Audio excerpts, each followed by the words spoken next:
Oh, early. Yes. Okay.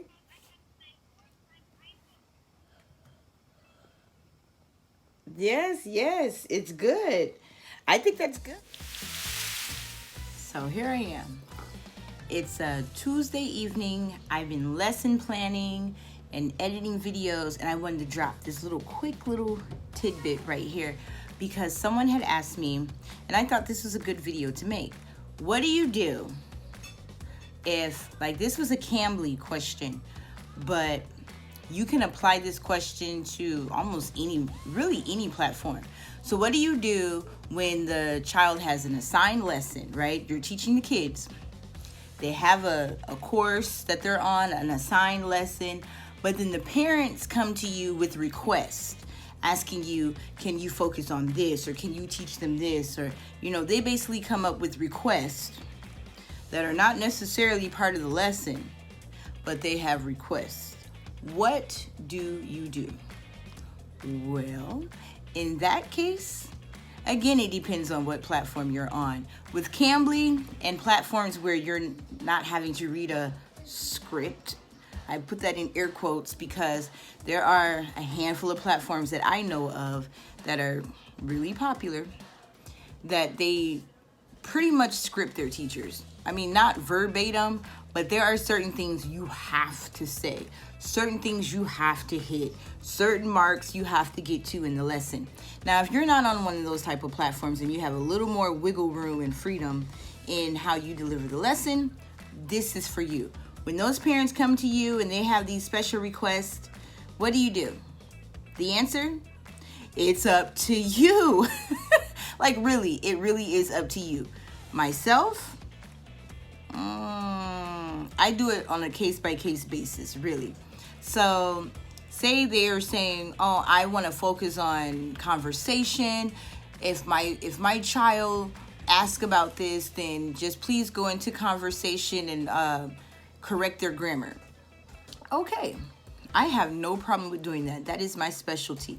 Then I'll go ahead and do that. If we get off track and they start asking me questions and we have these sidebar conversations, we will have these conversations because that's where we were naturally gravitated to, and I will correct their grammar. However, for the parents that want you to basically write a lesson within the lesson, and I've had parents that have actually typed up requests prior to every lesson on what they want me to work on with their child, then that is completely up to you and how bad you want to keep that client. Some clients, they'll do it just because they feel like, well, I'm paying, the customer is always right. This is what I want to pay for. However, the package that they really purchased was something else, but they want to customize it at their own will at the price of the already made package. You see what I mean? So some parents, I'm not going to say take advantage, because I truly believe that most parents don't go in intentionally trying to take advantage of teachers. But some parents don't realize what it entails for us to do the extra legwork on top of the courseware that's already provided and the other students that we have, the extra legwork to alter every lesson to what they specify each time. Now, maybe you like that. If that's something you thrive on and you don't mind it, then do it. Now, Cambly, to teach the Cambly children, it's $12 an hour. So it's $6 per 30 minutes. Every class is 30 minutes with the Cambly kids. On the adult side, the times vary. But on the kids side, Cambly kids, every class defaults 30 minutes, okay? So for that 30-minute class, you're only getting paid $6. $6 per class, $12 per hour. So when you break it down that way, okay, I'm getting $6 for this class. Then I would say it's truly up to you. Do you want to basically deliver custom-made lessons within the lesson? I mean, for me, I look at, okay, well, if you want to do that, then perhaps we need to have some type of a sidebar conversation ourselves, and your student can go private with me. And it won't be $6 per class for 30 minutes. It will be a different cost. But I will customize every lesson specifically to your child's wants and needs based off of what you specify. Okay? Now, conversational English, that's student-centered. Student-centered lessons. You know, I specialize in student-centered lessons. Parent-centered lessons, when they want to make it parent-centered, then I say it's up to you. By all means, will you, like, you won't get in trouble, or, yeah, you're not going to get in trouble if you just decide to stick to the curriculum. That's what they signed their kid up for. Their kid actually took a test. Most of them did. They took like a little test, a recommendation for what level, what courseware, and they enrolled their kid, and they paid for that package. They paid for that, knowing what they were going to get and having a preview of each lesson. Now, if they want something more than that, then that means they're not wanting Cambly services. They're using Cambly's platform to create their own services. Do you see what I mean? Now, like I said, I don't think parents are doing this intentionally. Just like me, I'm always looking for a deal. But I'm not going to go on and be like, I don't want you to teach my kid this. My son Jude is learning Spanish. And I'm not going to go and message his teacher and say, I want you to teach him this way. I want you to teach him these words. And I want you to focus on this. I've paid for her services. And I'm going to trust the direction that she is leading my child. If I have any questions, I will reach out to her. If I have any concerns, I will reach out to her. But I'm not going to tell her how to write her lessons, okay? And so you will get parents that try to, in one way or another, rewrite the lesson, but they want you to deliver it as the native English speaker. You don't have to do that. So you might be asking, well, what do I do? So when they're sending you these messages, then you can say, oh, wonderful, I do use Cambly curriculum as a guideline, but I would be glad to, intertwine conversational English. But as far as completely changing the lesson plan, perhaps you would need to change your package. I would leave it just that sweet and simple and let them know that what you have paid for is not that package. We can do conversational English. We can do this courseware. If you want me to just write some stuff up based off of what you're requiring, you have purchased the wrong package. You need the La package. You see, you can be polite about it.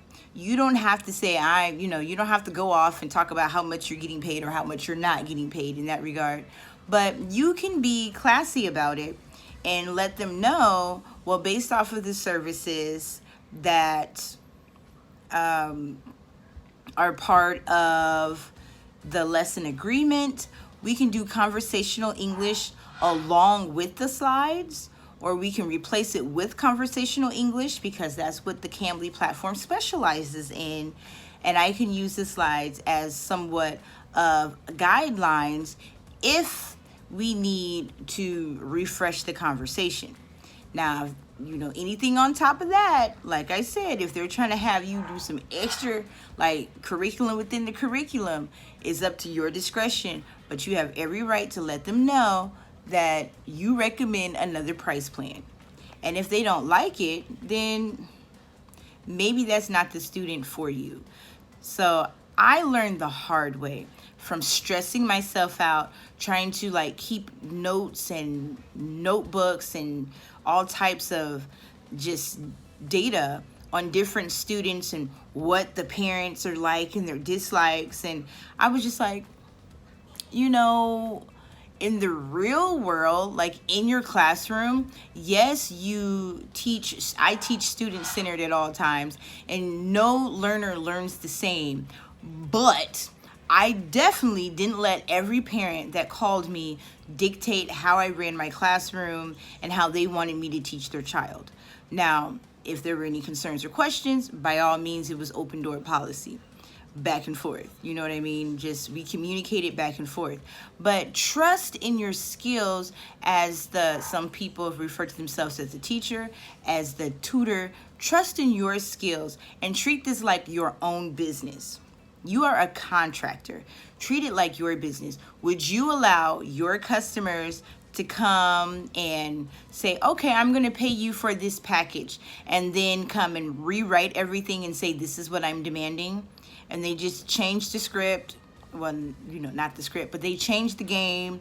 They change everything, and this is what they expect, but they want to pay the same flat amount for higher expectations.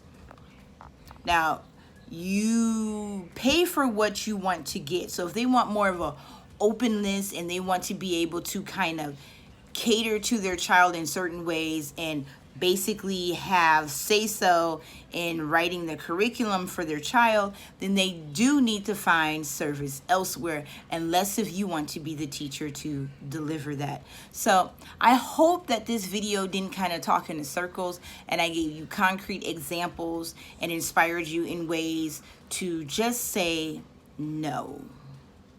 Or, for the students that you really want to, then you could say yes, but let the parents know. Normally, I don't do this for all my students, but I will make an exception for this student. I will make an exception for so-and-so because I think that they have progressed so well, and I'm excited to see their development. But you let them know that this isn't something that needs to be a habit. I'm making an exception for you. And you do that because some of the parents will look at you as, you are my employee, I have employed you, this is what you're going to do because I'm paying you. But it's like, no, I'm a contractor. You have paid for these services the amount that they're charging you, but you want me to use my services on top of the services that you have already paid for, but my personalized services have not been compensated. You see what I mean? So find your voice to kindly decline, okay? Or if you're going to accept, let them know that it's not like, okay, whatever you want, whatever you like. Yeah, make sure that they know it's not one of those types of situations. You are doing them, a favor. Pretty much, it's a favor. You're doing them a favor. And so that they understand that it's a favor. And they will tell you, thank you, I appreciate it. Instead of them saying, I want, and you saying, okay. And then the one time you say it's not okay, they're gonna be like, well, what happened? You've always done it this way. Or you make it hard for the next teacher. If you say, okay, and then you get a little stressed out and you decide to what they call ghost, like you just disappear on them, hide your profile or whatever. If you're on Cambly, you have the ability to hide your profile. Or on another, most of these platforms, you don't get to pick your students. Cambly, you kind of semi get to pick your students. So you go ghost, and then they find another teacher, and they're like, well, my last one did it, but you weren't enjoying it, but you were obliging to it. And then now the next teacher has to deal with it because you never found your voice to say no. But I'll do you a favor this time. But generally, this is how we do it. I mean, there's nothing wrong with that. So stay encouraged, you guys. And remember, brand yourself. Run it like it's your business. You are contracting your services, but you're using their platform. You're using the company name, but you're putting your brand on it, okay? You're not an employee, you are a contractor. You are still your own company. You're a company working for or with another company. You are your own brand, okay? Remember that, and stay safe, stay loved, and TTFN.